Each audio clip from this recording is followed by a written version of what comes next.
मेरा तो काम है ये कि जलाता चलूं चिराग। मेरा तो काम है ये कि जलाता चलूं चिराग, राह में खा दोस्त या दुश्मन का घर मिले।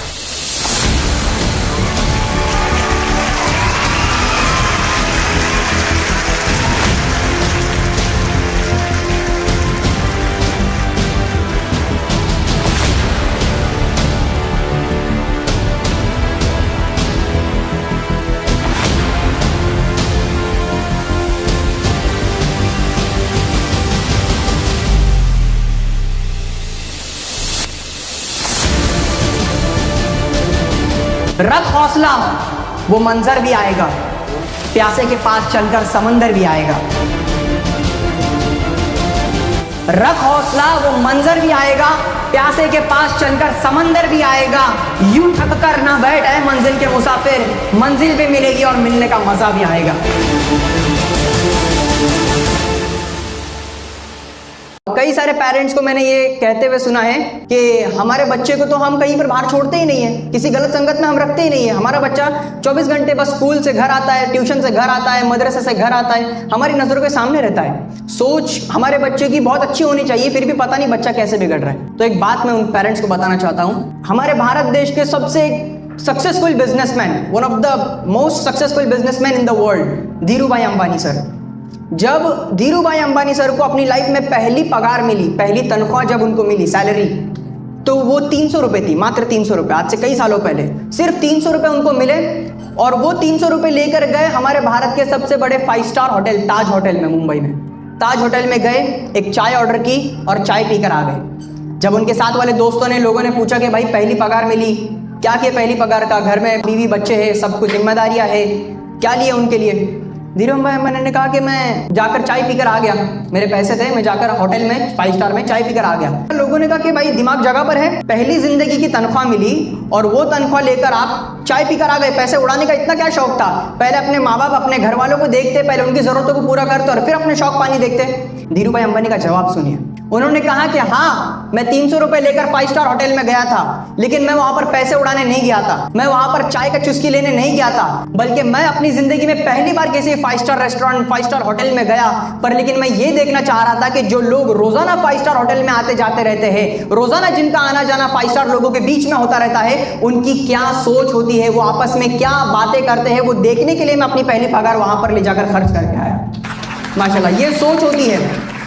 जब सोच इंसान को बदलनी होती है तो फिर वो पैसे को भी नहीं देखता, अपनी सोच को बड़ी रखता है, तब जाके जनरेशंस बनती है। और आज धीरूभाई अंबानी की जनरेशंस लीड कर रही है बिजनेस लाइन में। इसीलिए कहते हैं that this is the famous saying I could say, unsuccessful people plan for weekends, unsuccessful people plan for weekends, but successful people plan for generations. जो नाकामयाब होते हैं, अगर किसी के पास करोड़ों रुपए है, अगर वो करोड़ों रुपए है, अपने आप को करोड़पति कहलाता है, लेकिन अगर जब प्लानिंग की बात आती है तो वो हफ्तों की प्लानिंग करता है कि मैं अगले संडे कहाँ जाऊंगा, मैं अगले महीने कहाँ घूमने जाऊंगा, अगले सैटरडे मेरे किन दोस्तों के साथ मेरा आना जाना है, ये प्लान करते हैं। तो करोड़पति होने के बाद भी वो इंसान नाकामयाब है। लेकिन बंदे की अगर सोच में इजाफा होता है तो फिर वो अपनी आने वाली नस्लों को तरबियत कर सकता है अपनी सोच से। इसीलिए जितने पेरेंट्स का ये कहना होता है कि अपने बच्चों को तो मैं अपनी नजर के सामने रखते हैं, बच्चा कहीं पर नहीं जाता हमारी नजर के अलावा। तो अगर आपके बच्चे कहीं पर घर के बाहर नहीं जा रहे, आपके घर में ही रह रहे, तो माँ बाप, बड़े भाई बहन क्या करते हैं, वो एटमॉस्फेयर बच्चे के लिए बन जाता है। वो जो संगत बच्चों को मिलनी होती है वो माँ बाप के जरिए मिल जाती है। अब फिर माँ बाप ये देखे कि अगर हमारा बच्चा अगर हमारी नजर के सामने रह रहा है तो वो हमें पढ़ना शुरू करता है कि मेरे अब्बू जब फोन पे बात करते हैं तो किस इंसान से किस लहजे में बात करते हैं, अगर मेरी अम्मी किसी से बात करती है तो कैसी बात करती है, अगर मेरे बड़े भाई बहन किसी दोस्त से मिलते हैं तो मिलकर क्या बातें करते हैं आपस में, उनका रवैया कैसा होता है, उनका किरदार, उनका कैरेक्टर कैसा होता है, ये बच्चे देखते हैं और फिर सीखते हैं। एक माँ बाप की मैं कहूंगा कि एक छोटी सी गलत फहमी या खुश फहमी में, पता नहीं माँ बाप ऐसे पेरेंट्स रह लेते हैं कि हमारे बच्चे को तो अगर हम परवरिश कर रहे हैं, हमारे बच्चे की हम अच्छे से तरबियत कर रहे हैं, तो हमने हमारे बच्चे को स्कूल में डाल दिया है, वहाँ पे टीचर्स देख लेंगे, हमने हमारे बच्चे को मदरसे में डाल दिया है, वहाँ पे मौलाना मुफ्ती देख लेंगे, हमने हमारे बच्चों को ट्यूशन कोचिंग्स में लगा दिया है, वहाँ पे सर मैडम देख लेंगे, हम तो टाइम टू टाइम फीस भर रहे हैं ना। हम टाइम टू टाइम हदिया जो है वो दे रहे हैं ना, फिर किस चीज की कमी है? टीचर्स के भरोसे, अगर उस्ताजों के भरोसे पेरेंट्स अपने बच्चों को छोड़ते हैं तो कभी भी 100% आप अपने बच्चों की तरबियत नहीं कर रहे हैं। आप अपने बच्चों की 100% तरबियत नहीं कर रहे हैं, क्योंकि जो टीचर्स होते हैं वो लैंग्वेज सिखाते हैं, वो सब्जेक्ट सिखाते हैं, और सिखाने के साथ साथ जितना उनसे बन सका वो अपने स्टूडेंट्स को जो है तालीम देते हैं। लेकिन असल तरबियत, बच्चा स्कूल में तो सिर्फ 5 से 6 घंटे रहता है, लेकिन बच्चे 16-17 घंटे बच्चा अपने माँ बाप की नजरों के सामने रहता है। तो माँ बाप को चाहिए कि देखना कि हमारे बच्चों की हम किस तरह से तरबियत कर रहे हैं। हमारे बच्चे को अगर कोई भी चीज की जरूरत पड़ती है तो क्या हम उसकी पूरी करते हैं, हम उसकी ख्वाहिशात पूरी करते हैं, या हम उसकी जिद पूरी करते हैं, या हम उसकी जरूरत पूरी करते हैं? सबसे पहली चीज माँ बाप को अपने बच्चों की जरूरत पूरी करना है, बाद में उसके ख्वाहिशात, बाद में उसकी जिद को पूरी करना है। बच्चों की जो जरूरत है वो पहनने उड़ने के कपड़े हैं, वो उसका खाना पीना है, और उसका सबसे मेन उसका एजुकेशन है। जिस एजुकेशन के पीछे पहले अपने माँ बाप को अपनी लाइफ डेडिकेट करनी है। मैं जो यहाँ पर आपके सामने कम उम्र में खड़े रहकर अपनी बात रख पा रहा हूँ, तो ये कुछ मैजिक नहीं हुआ है मेरे साथ। जब मैं छोटा था, जब मैं बचपने में था, और जब मैं बोलने की ताकत, बोलने की सलाहियत अल्हम्दुलिल्लाह रखता था, तब मेरे अम्मी अब्बू अगर चाहते तो मुझे नाच गाने की भी वीडियोस दिखा सकते थे। तब अगर मेरे अम्मी अब्बू चाहते तो मुझे कुछ दूसरे दीगर चीजें जो कि ट्रेंडिंग चल रही है सोशल मीडिया पर, वो सारी चीजें दिखा सकते थे। लेकिन हमारी उस चीज में हमारा दिल ही नहीं है, हमें उस चीज में जाना ही नहीं है। हर एक बंदे के पास एक सलाहियत होती है, एक काबिलियत होती है, एक मकसद होता है, जिस मकसद के अल्लाह ताला ने हमें जमीन पे उतारा है। मेरा अम्मी हमेशा ये कहते हैं कि हम मखलूक है लेकिन अशरफुल मखलूक है। अल्लाह ने हमारी जैसी इस दुनिया में करोड़ों मखलूकात बनाई है, पेड़, चरिंदे, दरिंदे, जानवर, रेंगने वाले, उड़ने वाले, सारे अल्लाह ने मखलूकात बनाई है। लेकिन जो अशरफुल मखलूकात, ये जो टाइटल अल्लाह ने रखा है, ये इंसानों के पास, हम नबी सल्लल्लाहु अलैहि वसल्लम की उम्मत के पास रखा है, इस जहन की वजह से। और हमारा एक मकसद है, हमारा एक मिशन है। वरना बच्चे को माँ बाप जो है चलना तो सिखाते अपनी जिंदगी में, लेकिन कौन सी राह पर चलना सिखाना है वो जरूरी है। अपने बच्चे को बोलना तो सिखाना है, लेकिन जबान खोलते वक्त क्या बोलना है ये सिखाना सबसे ज्यादा जरूरी है। क्योंकि कई सारे पेरेंट्स मेरे पास आते हैं, मेरे वालिदैन के पास आते हैं, अल्हम्दुलिल्लाह सुनते हुए भी बड़ी खुशी होती है। वो कहते हैं कि हमारे बच्चे को अनस हम आपकी तरह बनाना चाहते हैं। सुनते हुए बड़ी खुशी होती है कि हमारे बच्चे को हम आपकी तरह देखना चाहते हैं इंशाल्लाह। तो उन पेरेंट्स को मैं बस एक छोटा सा जवाब देता हूँ कि जरूर इंशाल्लाह आपका बच्चा मेरी तरह बन सकता है, अगर आप आपकी परवरिश बच्चों की वैसी करो जैसे मेरे माँ बाप ने मेरी परवरिश की। मेरे अम्मी अब्बू ने जिस तरह मेरे पीछे ध्यान दिया, अगर उस तरह आप अपने बच्चों के पीछे देंगे तो जरूर इंशाल्लाह आपका बच्चा मोहम्मद अनस नहीं, उससे भी बढ़कर अपना खुद एक नाम कमा कर दिखाएगा, अपना एक नाम, अपना एक मुकाम अपनी जिंदगी में बनाकर दिखाएगा इंशाल्लाह। जिस तरह मैंने माँ बाप की गलत फहमी आप लोगों को बताई कि माँ बाप जो है कुछ टीचर्स के भरोसे रह लेते हैं तरबियत के लिए, उस तरह एक बच्चों की भी एक गलत फहमी मैं कहना चाहूंगा। वो गलत फहमी ये होती है कि ठीक है अम्मी अब्बू हम कर लेंगे हमारी लाइफ में, लेकिन हमारे लिए तो अभी बहुत जिंदगी पड़ी है, अभी हमारे पास तो बहुत वक्त पड़ा है, अभी हमारी उम्र ही क्या है, हमारे लिए तो बहुत कुछ करना बाकी है, तो बहुत टाइम है हमारे पास। ये बच्चों की सोच होती है, लेकिन ये गलत है, क्योंकि यकीनन आपके पास टाइम है। जितने भी यंगस्टर्स मेरी उम्र के हैं, मेरे से कम या फिर मेरे से थोड़े ज्यादा उम्र के, जरा सुने, आपके पास यकीनन टाइम है, आपके पास भरपूर टाइम है। जिंदगी में आप जो करना चाहे 10-100 काम आप लोग करें, लेकिन आपकी कामयाबी को देखने के लिए, आपकी ऊंचाइयों को, बुलंदियों को तक चढ़ते हुए देखने के लिए सबसे पहले हकदार आपके वालिदैन हैं, सबसे पहले हकदार आपके माँ बाप है, जिनकी उम्र कम होती चली जा रही है, जिनकी उम्र कम होती चली जा रही है। क्योंकि माँ बाप की एक फिक्र होती है जो उनको बुढ़ापे में खाई जाती है कि मेरे बाद मेरे बच्चे का क्या होगा।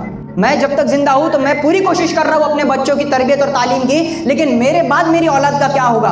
तो इसलिए जब तक मैं जिंदा हूं तब तक मेरी औलाद अगर परवान चढ़ ले, मेरी औलाद अगर अपनी जिंदगी में कामयाब एक अच्छी लाइफ अगर जी ले, तो बस फिर मैं खुशी खुशी इस दुनिया से रुखसत हो सकता हूं। ये मैं अपने अल्फाज नहीं बता रहा हूं, वालिदैन की फिक्र मैं आप लोगों के सामने बयां कर रहा हूं। जितने भी यंगस्टर्स सुन रहे हैं, मुझे यंगस्टर्स को देखना चाहिए कि उस फिक्र की जगह पे वो अपनी जिंदगी में एनर्जी जो होती है वो किस चीज में लगा रहे हैं। वो अपनी जो जोश होता है जवानी का, एक अपने अंदर के डर नहीं होता है। जब इंसान एक टीन एज में आता है, जवानी की उम्र में आता है, तो उसे किसी चीज का डर नहीं होता है, वो अपनी हर हदें पार करने के लिए तैयार होता है। अगर इतना ही शौक है तो अपनी कामयाबी की हदें पार करके दिखाओ, ताकि फिर आपका नाम रोशन हो और आपके वालिदैन का नाम रोशन हो। बस अपनी लाइफ में फोकस्ड रहे, आप बस अपनी लाइफ में कामयाबी को अचीव करने के पीछे लगे रहे, फिर मुश्किलात काफी आएंगी। जितने भी यंगस्टर्स ने अचीवमेंट्स हासिल किए हैं, सबकी लाइफ में मुश्किलात थी। और मैं कहता हूँ ये जो 2025 ये जो साल रहा है, अभी आधा ही खत्म हुआ है, माशाल्लाह कितने सारे अचीवमेंट्स हमें हमारे भारत देश में देखने मिले। जिस तरह से वहां पर सरहद पर वुमेन की लाइन में अगर मैं कहूं तो सोफिया कुरैशी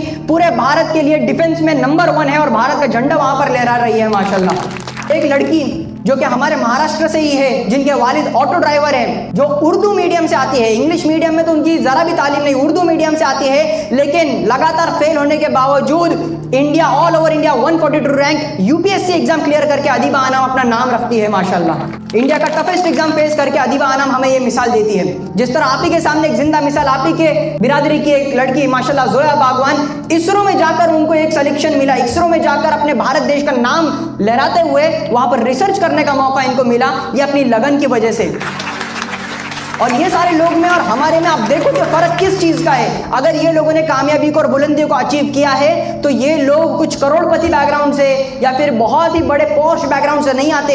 ये लोग वही खाना खाते हैं जो हम खाना खाते हैं, ये लोग वही पहनते हैं जैसे कपड़े हम पहनते हैं, ये लोग वही जिंदगी जीते हैं जैसे जिंदगी हम जी रहे हैं। अगर फर्क किसी चीज में है तो आपके और उनके सोच में फर्क है, आपके और उनके मेंटालिटी में फर्क है, आपके और उनके किरदार में फर्क है, आपके और उनकी मेहनत में फर्क है। और उनकी मेहनत ही है जो उनको इंशाल्लाह इस दुनिया में आगे लेकर गई है और बुलंदियों तक पहुंचाई है माशाल्लाह। तो ये मेहनत फिर हमारे अंदर आनी चाहिए, ये मेहनत, ये लगन हमारे अंदर आनी चाहिए। जिस तरह वो अदीबा आनम ने एयर 142 क्रैक किया है अपनी लाइफ में, उस तरह जितने यंगस्टर्स हैं आप सुने कि आपको भी क्रैक करना है। क्या 142 रैंक क्रैक करने की बात नहीं कर रहा हूं मैं, एग्जाम्स क्रैक करने की बात नहीं कर रहा हूं मैं, वो तो बात की बात है। सबसे पहले आपको अपनी लाइफ में क्रैक करना है अपने आलस को, सबसे पहले क्रैक करना है अपने डिमोटिवेशन को, सबसे पहले क्रैक करना है अपने डिस्ट्रैक्शंस को, अपने कंफर्टेबल जोन को, अपने मोबाइल के एडिक्शन को। जब आप क्रैक करोगे तब आप इंशाल्लाह अपनी जिंदगी में एक ट्रैक पकड़ोगे और फिर इस ट्रैक पे चलते हुए आप कामयाबी तक पहुंच पाओगे। जो मोबाइल आपके सामने होता है, ये 6 इंच का जो मोबाइल होता है,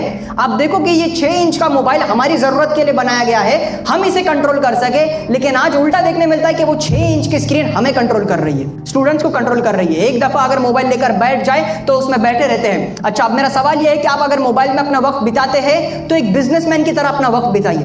किसकी तरह? एक बिजनेसमैन की तरह। जब एक व्यापारी, एक बिजनेसमैन अपनी जिंदगी में कोई भी अगर सौदा करता है, कोई भी एक अगर डील करता है तो वो हमेशा फायदे का सौदा देखता है। हमें कोई भी घाटे का सौदा होता है तो वो नहीं एक्सेप्ट करता, हमेशा अपना प्रॉफिट देखता है, हमेशा अपना फायदा देखता है। उस तरह जब आप मोबाइल लेकर बैठो तो अपनी थिंकिंग एक बिजनेसमैन की तरह रखो कि मोबाइल में आने वाली कौन सी चीजें मुझे फायदा देने वाली है, कौन सी चीजें मेरे प्रॉफिट के लिए है, कौन सी चीजें मेरे ग्रोथ के लिए है। उन चीजों को देखो, उन चीजों को पीछे फॉलो करो, उन चीजों को नहीं जो कि आपको डिस्ट्रैक्ट करने वाली है। मैंने जिस तरह अपनी जर्नी सोशल मीडिया से शुरू की तो वो मोबाइल का सही इस्तेमाल करते हुए, एक बिजनेसमैन की तरह माइंड का सोचते हुए मैंने शुरू की, तब जाके अल्हम्दुलिल्लाह मैं आप लोगों के सामने आज इस दिन पर बोल पा रहा हूं। और इंसान का सबसे बड़ा वजन, इंप्रेशन जो हम बनाने के लिए तरसते हैं लोगों के सामने के first is the last image, first impression is the last impression, ये कहकर हम हर इंसान के सामने अपना इंप्रेशन तो बनाना चाहते हैं। आपके एजुकेशन में, आपके नॉलेज में जब आप इजाफा करते हैं तब आपके किरदार में वजन आता है, तब आपके कैरेक्टर में वजन आता है। आपके किरदार में आपका वजन मोटी चैन गले में या फिर हाथों में मोटी अंगूठियां, इनसे आपका वजन नहीं होता, या फिर महंगे कपड़े, महंगे जूते से आपके किरदार का वजन नहीं बढ़ता, या फिर महंगी गाड़ी, महंगा मोबाइल, ब्रांडेड चीजों से आपके किरदार का वजन नहीं बढ़ता।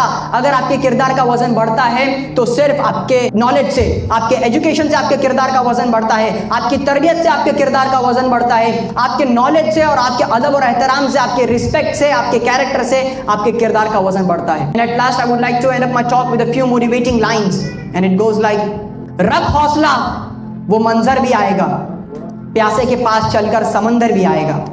रख हौसला वो मंजर भी आएगा, प्यासे के पास चलकर समंदर भी आएगा। यूं थक कर ना बैठ है मंजिल के मुसाफिर, मंजिल भी मिलेगी और मिलने का मजा भी आएगा। जज़ाकल्लाहु खैर। अस्सलाम वालेकुम।